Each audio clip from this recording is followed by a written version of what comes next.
Hi, it's Sandy Parker, and welcome to Crafting for Almost Everyone. Today we're going to make a herringbone card, and we're going to use mica powder on it. I hope you'll stay tuned. Well, I've been watching some videos where people made herringbone cards, and they're very simple to do, but I wanted to do something with mica powder because, you know what, I got it, and I'm excited about playing with mica powder, so I put some purple mica powder on this one. This one I put red glitter. Then I used red mica powder on this one. I had a little bit of an issue with it. It stained my papers, but I didn't really care. I thought it was cool. Then on this one, I used white clear glitter. Then this one, I just butted everything up against each other, so that it was the traditional herringbone pattern. And then this one I did with green mica powder. Thought it was really frisky. So I'm going to show you how I made mine, and hopefully it's something that you'll use to get rid of some of your scraps, because that's what I'm doing with mine, is trying to get rid of scraps. What you want to do this, you want a card base that's 5.5 inches by 4.25 inches. That would be an A2 size card. That's the front of the card. And then you want to cover it with an adhesive. I bought some adhesive sheets that are full-size sheets, like size of a paper, and I just cut it into pieces, and then all you have to do to make it work is you just take the backing off it, just like if you had tear tape. I will caution you, this is a very, very sticky, tricky thing to do, because I have attached myself to this several times, not on purpose. You're going to want to cut scraps in a variety of widths, and probably the widest you'd want to go is maybe 1/2 inch, and maybe, no, it doesn't really matter as far as narrow. You can make it as narrow as you want. And some of mine that I cut, I didn't do a good job with, and they're a little bit misshapen. Let's see if I can find one that's better. That one looks better. What you want to do is you want to divide your card into 4 sections. So you want to make the top, I'm going to just push this down so you can see it. The top corner over here and down here, you have to make sure the paper is covering those. I ripped this off so you can see. It has to cover both the top edge and this left edge in order for this to work right. So you have one division. You want to divide this section in half, like that. And then this bottom section also you want to divide in half. You can make yours as big or as little as you want to on your, your divisions. This is the smallest I've ever made one, like this part. I could divide this one, but I'm just going to continue this side. You have to make sure you butt these up against each other, or it's not going to look like a herringbone. And that's the problem I have. I stick myself to it. All right. So then what you want to do, your next strip, you want to have a little bit of a gap between your 2 pieces of cardstock. I don't know if you can see that. Or, yeah, your 2 pieces of paper. You see the little gap right there? You want that. Then the next piece that you're going to lay down, going this direction. The way a herringbone works is you're going to alternate, making sure, again, that you butt these up right up against each other.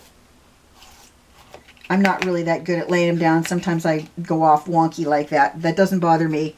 If it bothers you, make sure yours are straighter than mine. I kind of get bored and stop doing one segment. You should probably do one segment at a time. So again, you want to make sure you've got a little bit of a gap between the piece on the left of it. See, there's a little gap. That's important. Now I'm going to lay a little piece of glitter cardstock in, because I think that looks really good when you add a little bit of glitter. Or mirror cardstock. Mirror cardstock would be pretty too. When you do the herringbone, what you want to make sure of is that each one of your pieces of paper alternate. So this one went this direction, so my next one needs to go in this direction.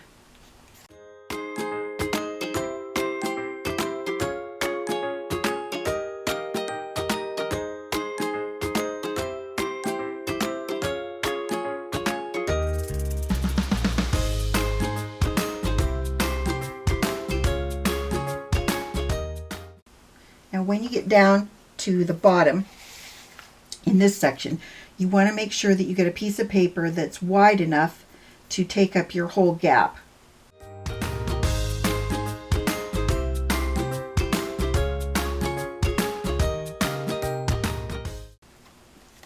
Now this little point that I have right there is where we need to fill with another piece of cardstock.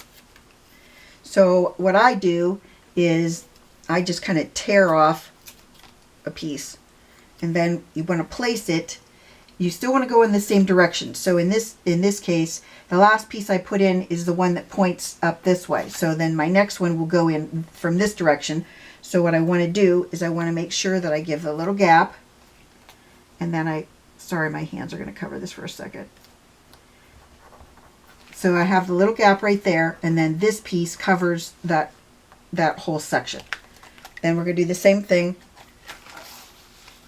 over here, because I have this little scrap.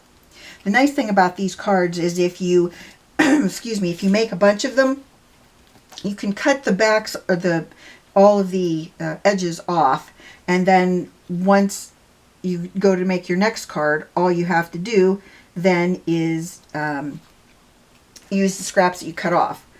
Like this piece, you're thinking to yourself, you'll never find something that's going to be that small, but you will, because you always have those little end pieces that you have to cover. So then you're going to turn your card over like this, and then you're going to cut very carefully around your edges. And again, don't forget, these scraps that you're cutting off, those can be used on another one of these cards, so don't throw them away until you're done doing as many of these cards as you decide you want to do. And you can have a variety of colors on yours. You don't have to stick with one color family. I just thought it would be easier to get rid of my scraps that way if I stuck to one color family for each card. And you kind of want to angle your scissors under so that you can get a good cut, and none of these will hang over the top then. So this is what it looks like right now. It's cute as it is, but I thought it would be even more fun if we used some mica powder. And I was sent some mica powders from the Hippie Crafter, and they are beautiful, really vibrant, beautiful, different colors of mica powder. And what I'm going to do is I'm taking this makeup sponge, and you can use, whatever. I'm going to get a new one because I kind of beat that one up with the other purple cards I did. You want to rub it into each one of those little pieces, the little sections of card that you left with no cardstock on them. Just want to make sure you really get those rubbed in. And then after I'm done wiping all this, I'll go back with a cloth and wipe all the excess off. It looks really pretty when it's done. It's so glittery and lovely. And unlike glitter, it isn't as messy as glitter, which is nice, because glitter is, for me, I get glitter everywhere, and then I find glitter on myself for the next week and a half.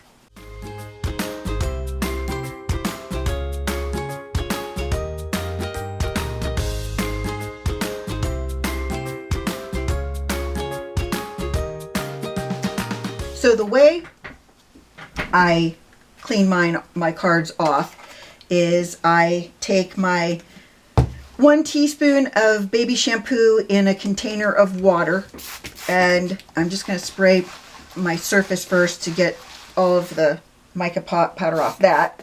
Then I'm going to take the card, and now I have my baby bib that's damp, and I'm just going to wipe it across the top.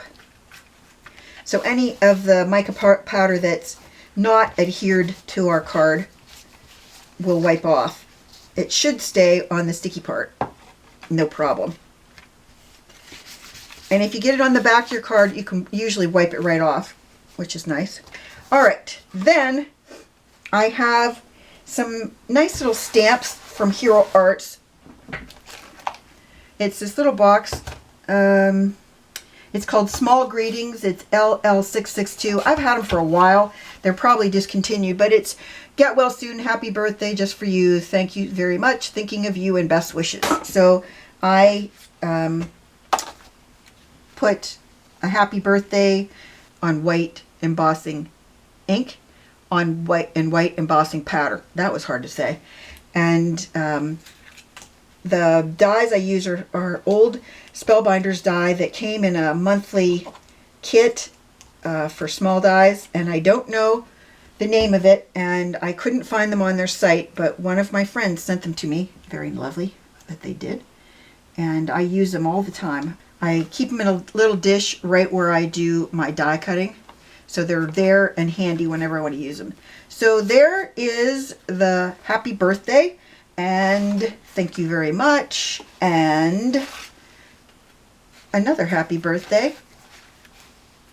I hope that this gave you some good ideas and that you give it a thumbs up and subscribe, and please tell your friends about me on social media because you know I love that. And thanks so much for watching. Bye-bye.